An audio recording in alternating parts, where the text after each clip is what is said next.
In the farthest reaches of the galaxy, beyond the familiar constellations and the usual lanes of interstellar travel, there existed a planet whose story was about to become one of desperation and fear. The inhabitants of this world had lived for thousands of years in peace, their civilizations thriving amidst oceans of colors that seemed to dance across their skies. Towering cities, built with both elegance and advanced technology, stretched across the landscapes, and every corner of their planet was a testament to ingenuity and resilience. Life here had been abundant. The air was clean, the water flowed from crystal springs, and the creatures of the land, sea, and sky coexisted in harmony. For generations, the inhabitants had believed themselves safe, protected by their intelligence and the natural barriers that surrounded their world. However, that sense of security was shattered in the blink of an eye. Far beyond the light of their suns, an unknown predator emerged, a force so alien and so deadly that it had no concept of balance, mercy, or restraint. This was not a typical adversary the planet had faced before. It was not a disease that could be cured, nor an enemy that could be reasoned with. It was an unstoppable predator, something that operated on instincts that were completely foreign to the intelligent beings of the planet. These creatures arrived silently at first. Out of the darkness of space they descended like shadows across the sky, invisible to the conventional detection systems that the planet relied upon. Scientists and engineers were the first to notice anomalies, energy readings that made no sense, objects moving against gravitational laws, and strange, horrifying patterns that suggested life, but not life as they understood it. Panic quickly spread as the predator made its presence known. Entire regions were wiped out within hours. Entire cities that had stood for centuries were reduced to ash. Their towers and domes melted or crushed under incomprehensible force. The inhabitants, who had once roamed freely, now hid in the ruins, desperate to survive. Communications between cities grew chaotic as the predator moved with alarming speed, leaving destruction in its wake. The panic was not limited to physical destruction. The psychological toll was immense. Families were torn apart, communities destroyed, and the sense of hope that had always been a cornerstone of their culture began to fade. Fear became a constant companion, and even the bravest among them were paralyzed with dread. In the midst of this chaos, the leaders of the alien civilization convened in emergency councils. They were scholars, strategists, and diplomats who had spent their lives studying the universe, yet none had ever faced anything like this. Every proposed plan failed before it could even be executed. Conventional weapons, shields, and defenses were useless against the predator. Every attempt to fight back resulted in greater loss. The situation was hopeless, and as days turned into weeks, the planet itself seemed to cry out in despair. It was during one of these councils that the idea of sending an SOS into deep space arose, not to nearby allies who were too distant or too weak, but to anyone in the galaxy who might be capable of intervening. It was a last-ditch effort, a message sent with trembling hope, designed to reach the furthest corners of space where beings of extraordinary power might exist.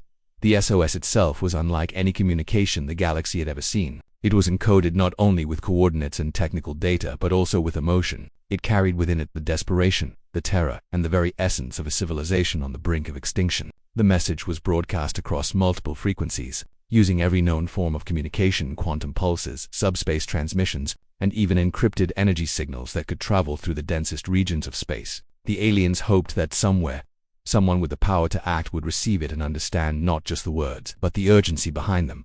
But sending the SOS was only the first step. The act itself was an emotional ordeal. The beings responsible for this message felt a weight on their shoulders unlike anything they had experienced before. For generations, their civilization had valued diplomacy, negotiation, and patience. They believed in alliances and treaties, in the power of reason and the importance of measured responses. Yet here they were, forced to appeal to the unknown, to put their fate in the hands of entities whose motives, methods, and morality were completely unpredictable. Some council members argued against it, fearing that calling for help might attract worse consequences than the predator itself. Others believed that without action there was no chance of survival at all. In the end, desperation outweighed caution, and the SOS was launched, carrying with it not just coordinates and descriptions, but the collective hope of a people who had nowhere else to turn.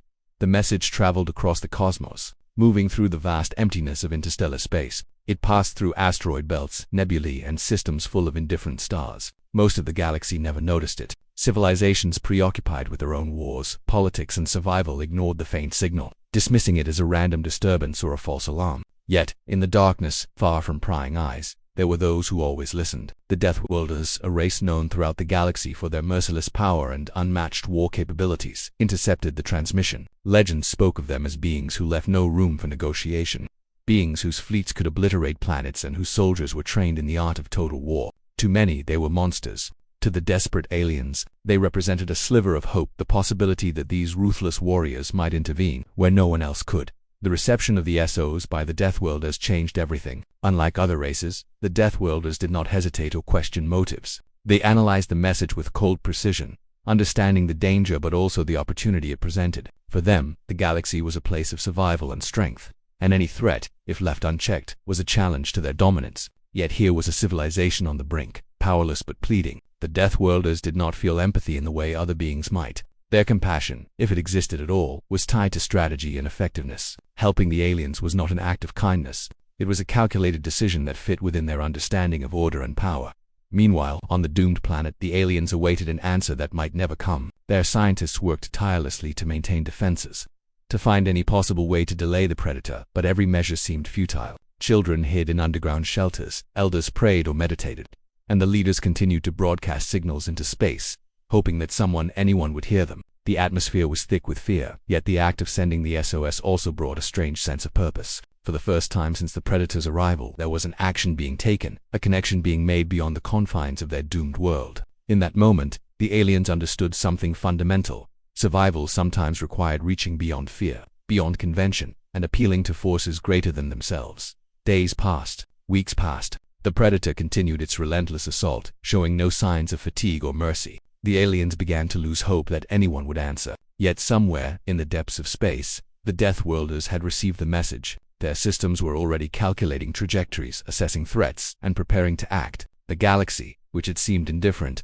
was about to intervene in the most unexpected way. The aliens did not know it yet, but their desperate call had reached beings whose arrival would change everything, not through diplomacy, not through negotiation, but through sheer, unstoppable force. The alien world teetered on the edge of annihilation. Clinging to the last thread of hope carried in a desperate SOS, they had reached across the void, into a darkness filled with unknown dangers, and they had touched something terrifying, something powerful. In their fear and desperation, they had made a choice that would bring unimaginable consequences. The galaxy, vast and uncaring, was about to respond, but it would not respond in the way anyone expected. The aliens were about to learn that salvation often comes in forms that are as terrifying as the threats they flee. Far across the galaxy, in a region few dared to traverse, the Deathworlders' command hub thrummed with activity. Unlike most civilizations, where politics, debate, and indecision often slowed action, the Deathworlders operated with speed, precision, and a ruthless efficiency. Their world was a fortress, a vast network of towers, machines, and control centers, humming with the energy of advanced technology.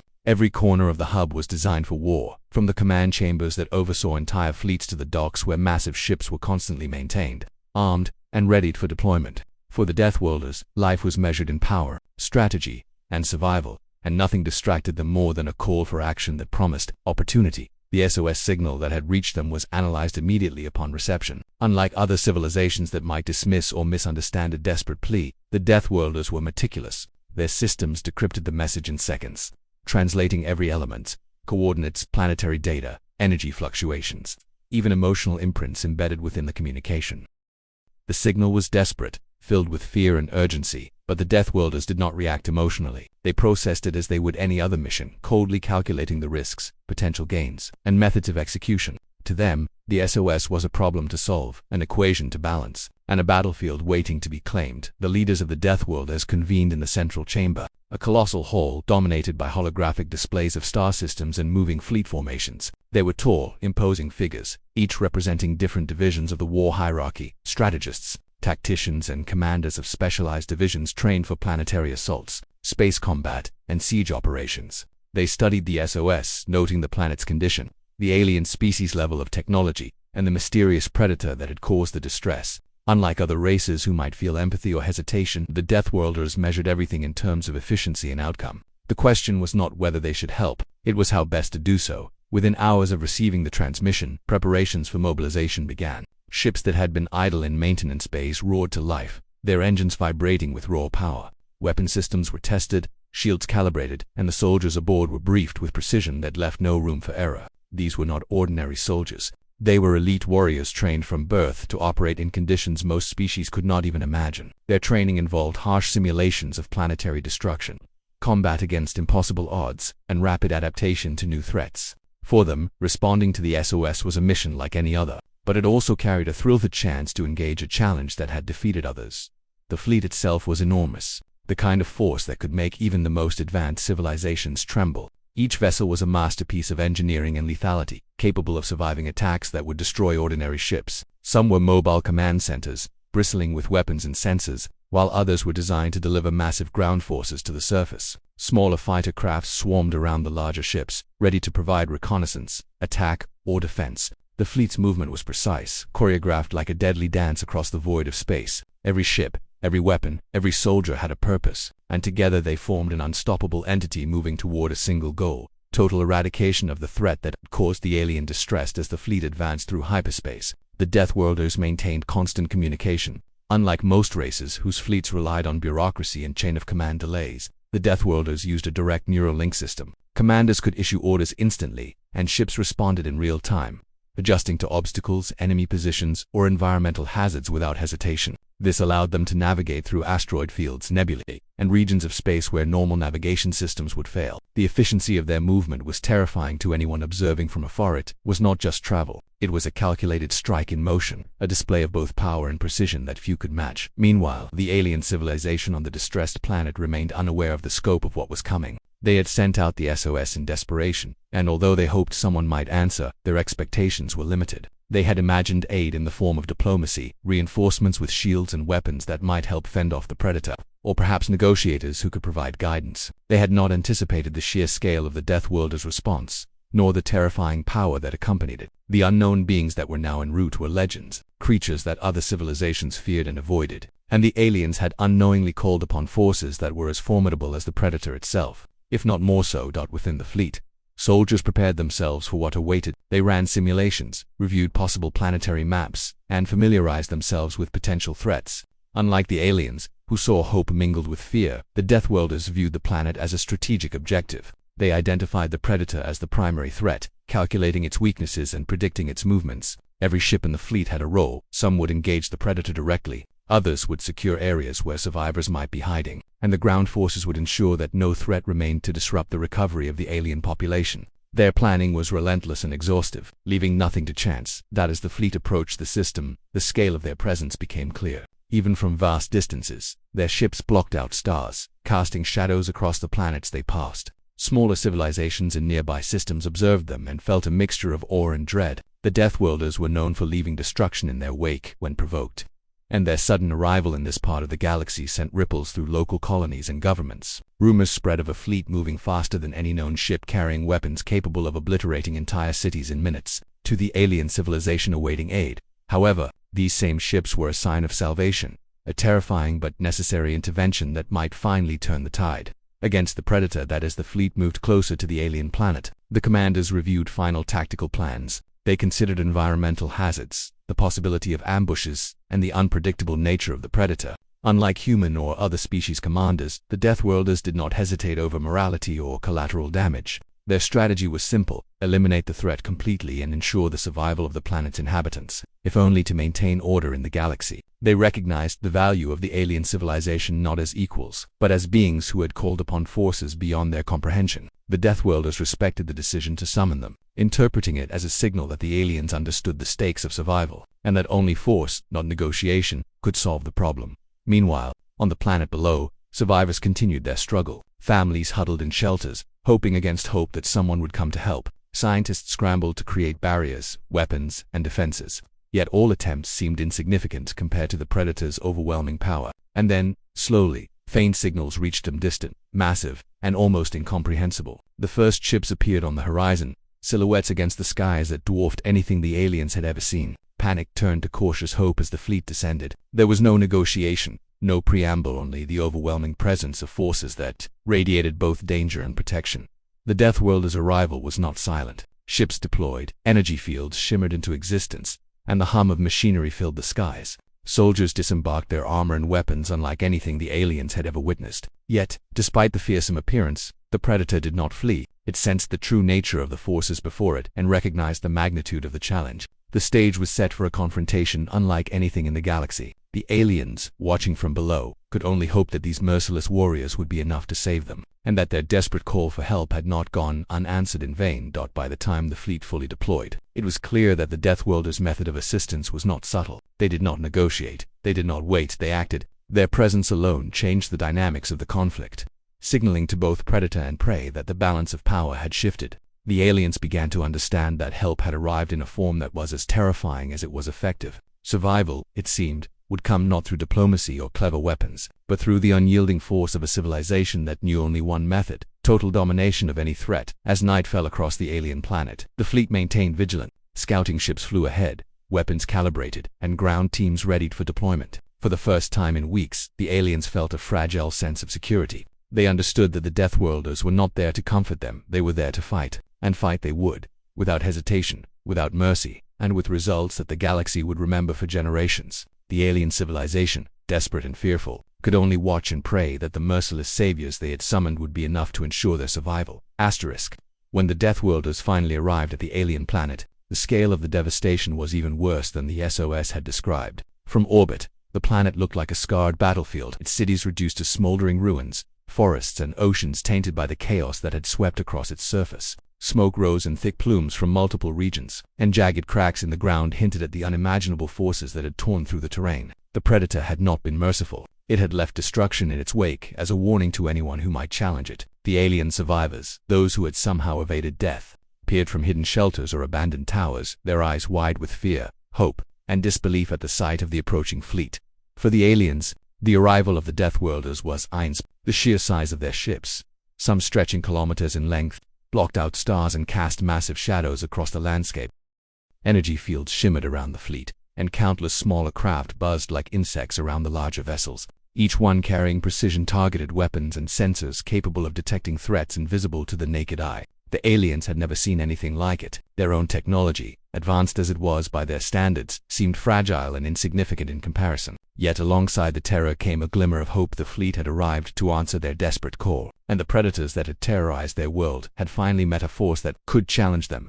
The Deathworlders did not linger in orbit. Scouts were deployed immediately, descending to the planet's surface to assess the situation with brutal efficiency. Unlike other civilizations, which might have sent negotiators, aid workers, or scientists first, the Deathworlders relied on precise and relentless observation. They did not waste time. Drones and reconnaissance teams surveyed the wreckage of cities, scanning for both survivors and predators. Every detail was noted: locations of remaining alien populations, movement patterns of the predators, environmental hazards that could threaten the operation. Nothing escaped their notice, and their calculations were coldly methodical. To them, hesitation was a weakness, and efficiency was the only measure of success. As the Deathworlders mapped the battlefield, the surviving aliens watched from the shadows. They saw ships descending into the ruins, deploying small squads of heavily armored soldiers who moved with coordinated precision. Unlike the Predator, which had moved unpredictably and without mercy, the Deathworlders operated with a terrifying logic. They advanced methodically, clearing zones, securing key positions, and preparing the ground for a full-scale assault.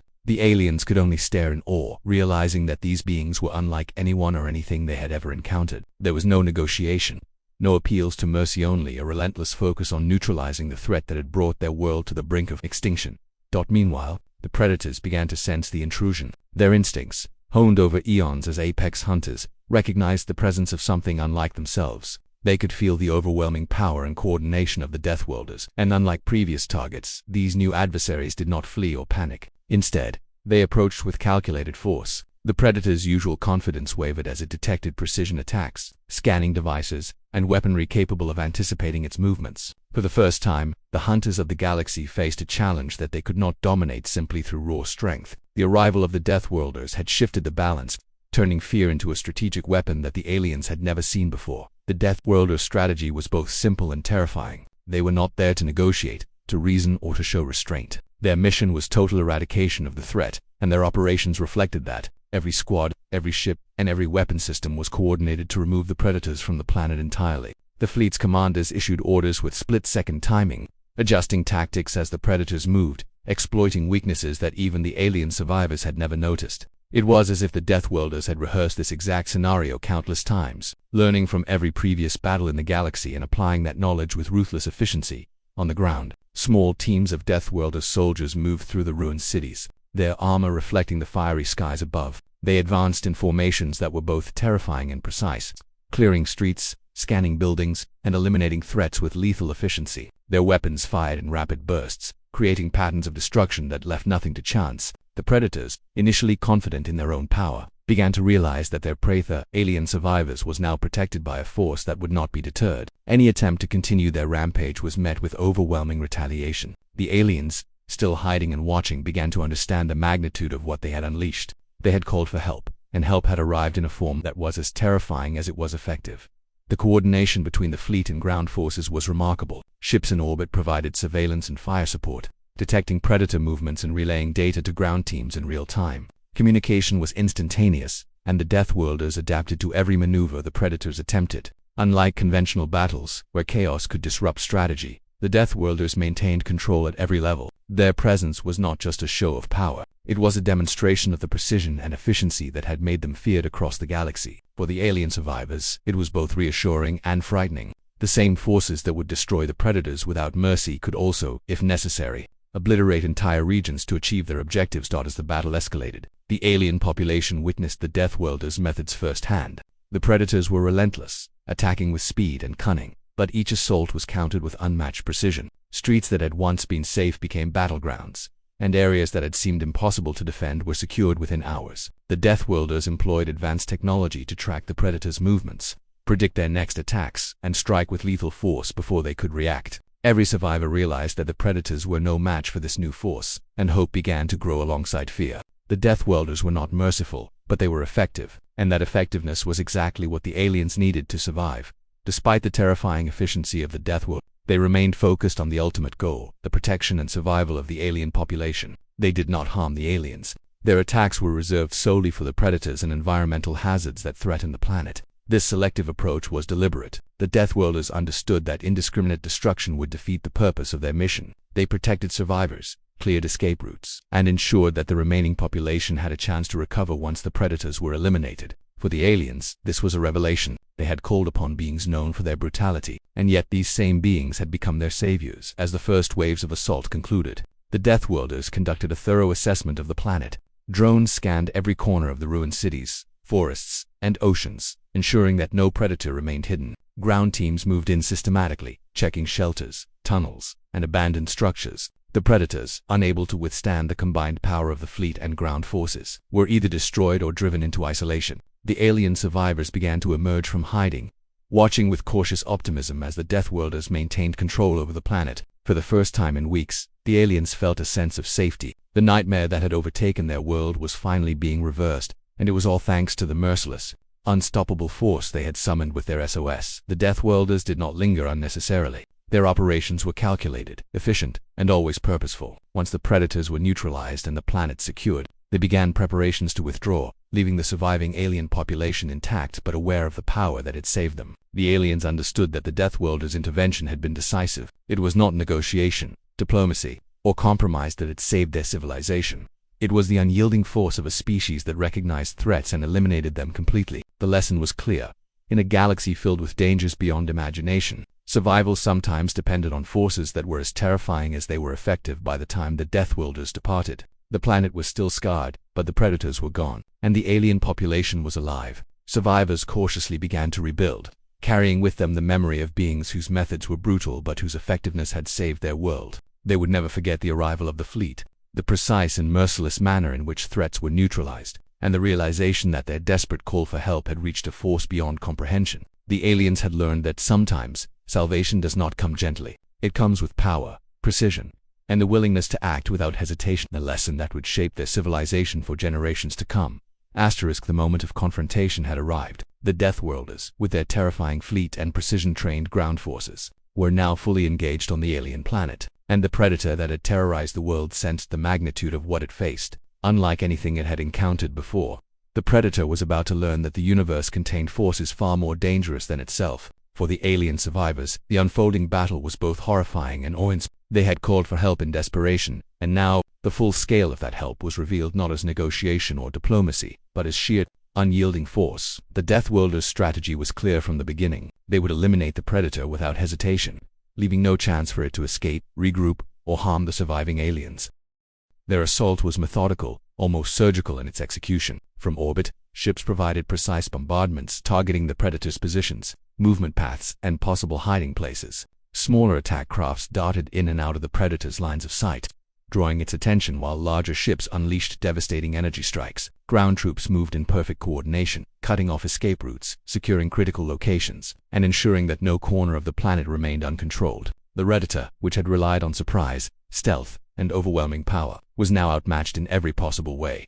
The alien survivors watched in awe as the Deathworlders engaged the Predator. The battle was unlike anything they had ever seen. Streets, forests, and mountains became the theater of war. The Predator launched attacks with ferocity, tearing through buildings and landscape alike, but the Deathworlders responded with unmatched precision. Every strike, every maneuver, was calculated to neutralize the threat efficiently. Ground forces advanced systematically, clearing areas room by room, while aerial units patrolled the skies, ensuring that the Predator had nowhere to hide. It was not only the scale of destruction that impressed the aliens, it was the efficiency, the coordination, and the relentless determination of the Deathworlders. The Predator attempted to adapt. It tried ambushes, attacks from unexpected angles, and even targeting the alien population to force the Deathworlders into hesitation. But each attempt was met with rapid counteraction. Drones and reconnaissance units anticipated its movements, predicting patterns with terrifying accuracy. Energy fields and weapon systems struck at the precise moment, neutralizing the Predator before it could gain any advantage. The Predator, which had once instilled fear across planets and civilizations,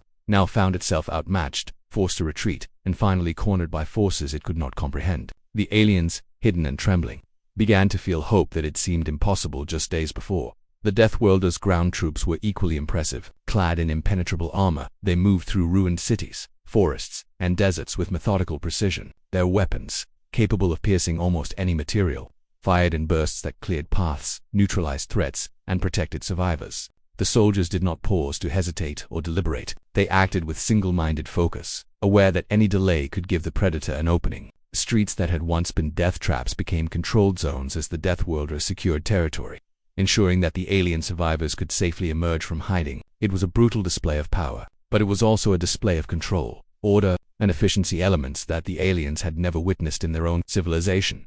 The battle escalated as the Predator attempted desperate measures. It summoned smaller, less intelligent creatures that had survived the initial onslaught, sending them to overwhelm the Deathworlders' forces. But the fleet and ground troops responded with relentless precision. Energy weapons cut swathes through the attacking creatures. Ground teams neutralized any survivors, and orbital bombardments prevented reinforcements from gaining traction. The Predator realized that brute force alone was no longer enough. It faced an enemy that could adapt faster, strike harder, and operate with a level of coordination beyond its understanding. For the aliens watching from their shelters, it was a revelation. The beings that had arrived in their time of need were not only powerful, they were unstoppable. The alien population began to emerge. Cautiously, as the Deathworlders secured each sector, children, elders, and families peeked from the ruins, seeing the fleet and soldiers at work. Fear mingled with awe as they watched the Predators being eliminated one by one. For many, it was a moment of disbelief. The beings that had once been the stuff of nightmares were being destroyed in ways that seemed almost effortless. The Deathworlders, while terrifying in appearance, were now their protectors. The contrast between the Predator's chaos and the Deathworlders' control was stark, highlighting the difference between destruction without purpose and destruction with precision. As the battle progressed, the Deathworlders adapted continuously. They analyzed the Predator's patterns, predicting movements and anticipating attacks before they could occur. Their ships adjusted positions in orbit, providing optimal support for ground troops. Soldiers moved through forests and urban ruins with split-second timing, coordinating strikes with orbital bombardments. No corner of the battlefield was left unchecked. The Predator, forced into a corner, began to show signs of desperation. Its movements became frantic, erratic, and ultimately predictably allowing the Deathworlders to strike with even greater effectiveness. Every engagement brought the Predator closer to complete annihilation. Meanwhile, the alien survivors were witnessing the very nature of the Deathworlders. They were efficient, relentless, and utterly focused on their objective. Yet despite their terrifying methods, there was a sense of order. The Deathworlders did not harm the alien population. Their strikes were reserved solely for threats. The survivors realized that their lives were being preserved not through mercy, but through calculated force. The aliens began to understand that survival in the galaxy sometimes depended not on diplomacy or clever tactics, but on aligning with forces capable of total control and unmatched power. Their SOS had summoned beings who would not compromise, but who would ensure their safety through absolute action. As the battle reached its climax, the Predator made one final attempt to assert dominance. It unleashed all remaining energy reserves, collapsing structures, attacking survivors, and attempting to strike at the Deathworlders' forces directly. Yet each move was anticipated. Orbital strikes neutralized its power surges. Ground forces blocked escape routes, and smaller combat units harried its every maneuver. The Predator, exhausted, weakened, and cornered, could do nothing to stop the inevitable. Its final attempts ended in failure, and the Deathworlders' efficiency ensured that it would not rise again. When the smoke and dust began to settle, the alien planet was quiet, save for the hum of the Deathworlders' remaining operations. The Predators were destroyed or driven into permanent isolation. The streets, forests, and cities bore the scars of battle, but the alien population survived. Children clutched their parents' hands, elders wept quietly, and survivors stepped into the open for the first time in weeks. They had called for help, and the help that arrived was terrifying, overwhelming, and ultimately perfect in its execution. The Deathworlders had fulfilled their mission. The Predator threat was gone, and the alien civilization had a chance to recover.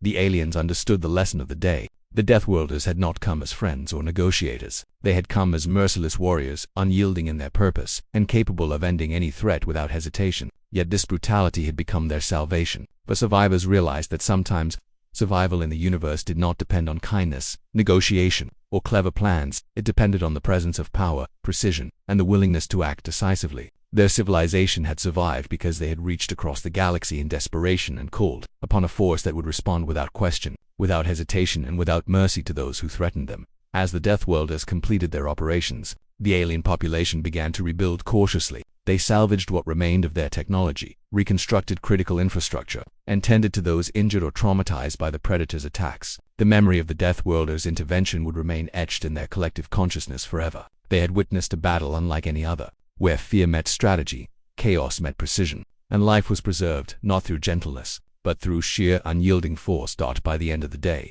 the planet had changed irreversibly. The Predators were gone, the survivors were alive, and the presence of the Deathworlders had left a lasting impression. The aliens had learned that in a galaxy filled with unimaginable dangers, salvation often comes from forces that are as terrifying as the threats themselves. They had survived the impossible, and the lesson was clear. In moments of extreme desperation, calling upon a force willing to act decisively, efficiently, and ruthlessly could make the difference between extinction and survival.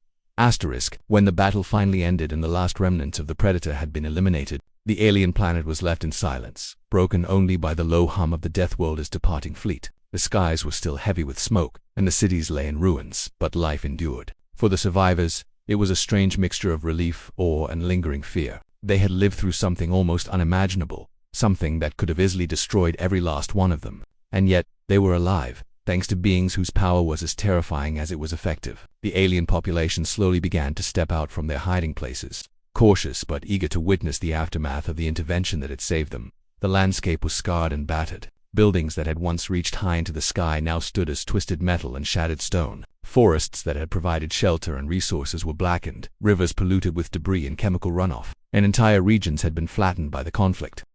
Yet, despite the devastation, there was hope. The Predators that had terrorized the planet were gone, and the aliens were no longer forced to cower in fear. Their survival had been secured, not by their own technology, skill, or bravery alone, but by the decisive intervention of a force that operated on a scale and with a precision they could barely comprehend. The alien leaders quickly began to organize recovery efforts. Though the Deathworlders had not lingered on the planet, their intervention had left behind a clear path to safety. The streets that had been cleared by the Deathworlders' ground forces allowed the aliens to begin moving freely again. Survivors cautiously ventured into areas that had once been battlegrounds, retrieving supplies, salvaging technology, and locating loved ones who had been separated during the chaos. Every corner they explored reminded them of the terrifying power that had saved them, yet also instilled a newfound respect for the beings who had answered their call without hesitation. The Deathworlders' methods had been harsh, but their purpose had been undeniable: survival for many of the survivors. The realization that their civilization had endured was profound. The SOS they had sent in desperation, a final plea for help in a galaxy that had largely ignored them, had been answered by a force that did not hesitate, question, or bargain. The Deathworlders' efficiency, power, and sheer dominance had ensured that every threat was neutralized swiftly and completely. The aliens reflected on what this meant. Survival in the universe was not guaranteed by hope alone, nor by clever strategy or negotiation. Sometimes, it required the intervention of beings capable of absolute action, a force that could eradicate threats with precision and without compromise. This lesson was one they would never forget. As the survivors moved through their cities, clearing rubble and salvaging what they could, they began to witness another remarkable aspect of the Deathworlders' intervention. Despite their terrifying appearance and the overwhelming destruction they could cause, the Deathworlders had spared the alien population. Every strike had been calculated, every maneuver deliberate, aimed solely at eliminating the Predator. Nothing had been wasted on collateral damage beyond what was necessary. The aliens realized that these merciless warriors, feared throughout the galaxy for their brutality, had acted not out of malice but out of purpose. Their actions had been efficient, relentless, and focused entirely on ensuring survival. It was a lesson in power, control, and precision that the alien civilization had never experienced before. Over the following days, the alien population began to rebuild. Communities that had been shattered by the Predator slowly reformed. Leaders worked tirelessly to restore communication networks, repair energy systems, and rebuild shelters. Children cautiously returned to areas that had once been unsafe, learning to play among the ruins while adults repaired infrastructure. Scientists and engineers began analyzing the remnants of the battle.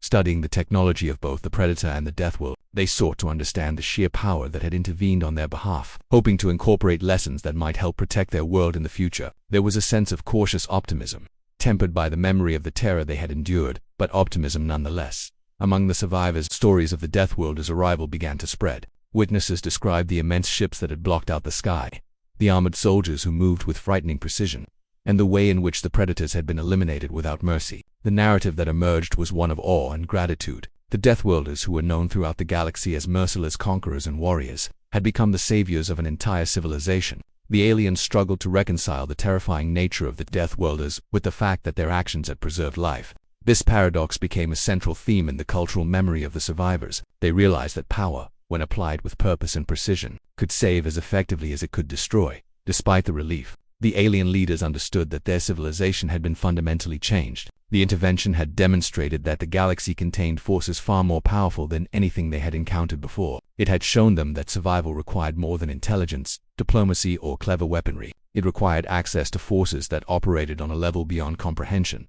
capable of acting decisively and without hesitation. The Deathworlders had provided that force, and the aliens recognized that their survival had depended on it entirely. This knowledge instilled a sense of both humility and respect, a reminder that the universe was vast, unpredictable, and often merciless. The aliens also recognized the lasting implications of their SOS. Sending a message into the void of space had been an act of desperation, but it had also been a test of faith in the unknown. The fact that it had been answered by such a powerful force illustrated the unpredictable nature of the galaxy. Help could come from places that no one expected, and sometimes, the most terrifying beings could be the ones to preserve life. This understanding reshaped the alien civilization's approach to interstellar relations. They realized that survival might require alliances with forces whose motives were inscrutable and whose methods were beyond human or alien. It was a lesson in strategy, humility, and respect for power. As reconstruction continued, the aliens began to adapt their technology and infrastructure to prevent future disasters. They studied the Predator's behavior, learning how it had attacked, what weaknesses it had exploited, and how it had been defeated. They also observed the technology and tactics of the Deathworlders, seeking to understand the logic behind their precision and coordination. While they could not replicate the Deathworlders' power, they could learn from it, applying lessons of efficiency, planning, and adaptability to their own civilization. The experience changed the way they viewed war, survival, and the universe itself. For generations, the story of the Deathworlders' intervention would be passed down. Children would grow up hearing about the terrifying fleet that appeared in the skies, about the soldiers who moved with impossible precision, and about the Predators that had been obliterated. Elders would recount the fear and hopelessness that preceded the arrival, emphasizing the lesson that survival sometimes required appealing to forces beyond understanding. These stories became more than history. They became a foundation for cultural identity, shaping values of resilience, preparation, and respect for power. The alien civilization had survived unimaginable odds, and the memory of the Deathworlders' intervention became a symbol of the fine line between annihilation and survival. Though the Deathworlders had left, their impact remained. The planet, while scarred, was alive, and its inhabitants had learned to navigate a universe filled with danger. They had witnessed firsthand that mercy was not always necessary for salvation, and that intervention could come in forms that were terrifying, relentless, and absolute. The Predator threat had been eliminated, and a civilization had been preserved not through diplomacy, negotiation, or conventional warfare, but through the application of overwhelming force by a species that acted decisively and without hesitation. The aliens carried this knowledge forward, knowing that the galaxy was full of dangers, but also that survival was possible if one understood how to call upon power that could enforce it in the end. The alien civilization rebuilt and thrived. They honored those who had been lost, remembered the terror of the Predator, and passed down the story of the Deathworlders to ensure future generations understood the lessons of survival. The intervention had been swift, decisive, and terrifying, but it had also been life-saving. The aliens would never forget that day, when the SOS they sent into the void had reached beings whose power was absolute, and whose willingness to act had preserved their world. In that realization, they understood a universal truth. Sometimes, salvation comes not from kindness or mercy, but from raw, unyielding force applied with precision and purpose.